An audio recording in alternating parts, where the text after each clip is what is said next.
రాజకీయాల్లో విమర్శలు, సద్విమర్శలు ఉండాలే తప్ప జనసేన పార్టీ ఎమ్మెల్యేలు ఎవరి మెప్పు కోసమో హద్దులు దాటి మాట్లాడితే చూస్తూ ఊరుకోబోమని వైఎస్ఆర్ కాంగ్రెస్ పార్టీ యువజన విభాగం రాష్ట్ర అధ్యక్షులు రాజానగరం మాజీ ఎమ్మెల్యే జక్కంపూడి రాజా హెచ్చరించారు. స్థానిక దానవాయిపేటలో ఉన్న ఆయన నివాసంలో మంగళవారం జరిగిన మీడియా సమావేశంలో జక్కంపూడి మాట్లాడుతూ, ఇటీవల Janasena party Kakinada rural MLA పంతం నానాజీ, మంత్రి కందుల దుర్గేష్లు కాపు నేతలపైన, మాజీ ముఖ్యమంత్రి వైఎస్ జగన్మోహన్ రెడ్డిపైన చేసిన వ్యాఖ్యలపై ఆగ్రహం వ్యక్తం చేశారు. చిరంజీవి చరిష్మాను వినియోగించుకొని రాజకీయాల్లోకి వచ్చిన పవన్ కళ్యాణ్ భాష పరిధి దాటి మాట్లాడుతున్నారని మండిపడ్డారు.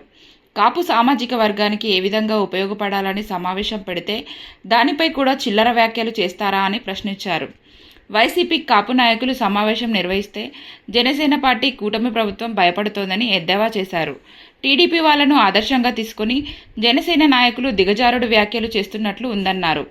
ఇకపై వారు తీరు మార్చుకోకపోతే సరైన గుణపాఠం చెబుతామని, మేము వాళ్ళ ఇళ్లపై పడితే తట్టుకోలేరని హెచ్చరించారు.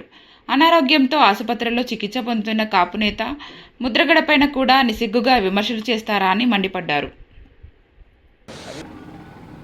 దుర్గేష్ గారు ఆయన కూడా విద్యార్థి దశ నుంచి రాజకీయాల్లో ఉన్నటువంటి వ్యక్తి.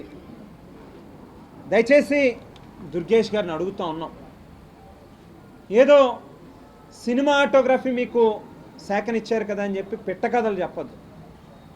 మీకున్నటువంటి అనుభవాన్ని పవన్ కళ్యాణ్ గారికి కాస్త హితబోధ చేయండి, నేర్పించండి. రాజకీయాల్లో ఆయన ఎదిగితే సరే మేము కూడా చూసి ఫోన్లో ఒక కాపుల్లో ఒక నాయకుడు ఎదిగాడని చెప్పి ఆనందిస్తాం. కానీ ఆ రకంగా మీరు చేయకుండా మీరు కూడా వెనకాల ఆయనకి చప్పట్లు కొట్టి తానా అంటే తందానా అనేటువంటి కార్యక్రమం చేయకండి దయచేసి. పదవుల కోసం మన క్యారెక్టర్ని దిగజార్చుకుంటే చరిత్రలో మనం దిగజారిపోతాం అనేటువంటి మాటని దయచేసి గుర్తుపెట్టుకోండి దుర్గేష్ గారు. మీరు బీచ్ల్లో బారులు ఇవ్వడం కోసం కాదు, మీకు ఈవేళ కాపు సామాజిక వర్గానికి సంబంధించినటువంటి వ్యక్తి కాబట్టే మీకు ఒక శాసనసభ్యుడిగా అవకాశం ఇచ్చారు, మంత్రి పదవి వచ్చింది. ఎక్కడైనా కాపులకు అన్యాయం జరిగినప్పుడు దాని మీద స్పందించాలి, మాట్లాడాలి, దానిని కరెక్ట్ చేయాలి అనేటువంటిది దయచేసి టీచ్ చేయండి అని చెప్పని అడుగుతా ఉన్నాం. ఈ 2 ఏళ్లలో ఎన్నిసార్లు పవన్ కళ్యాణ్ గారు మీ అవినీతి మీద చివాట్లు పెట్టారు, మీ ముఖం కూడా చూడకుండా మీకు దండం పెట్టి మీకు ఎక్కడతో ఆపవే బాబు మీ కరప్షన్ అని చెప్పినటువంటి దాఖలాలు ఉన్నాయి.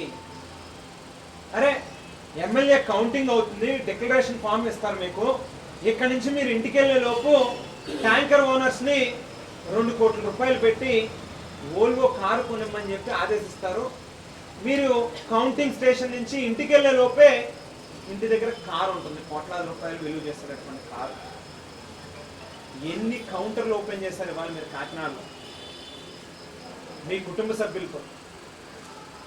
మీరు మాట్లాడేటటువంటి భాష నా కొడకానా, జగన్మోహన్ రెడ్డి గారిని పట్టుకుని నా కొడకానా. గుర్తుపెట్టుకోండి నానాజీ గారు,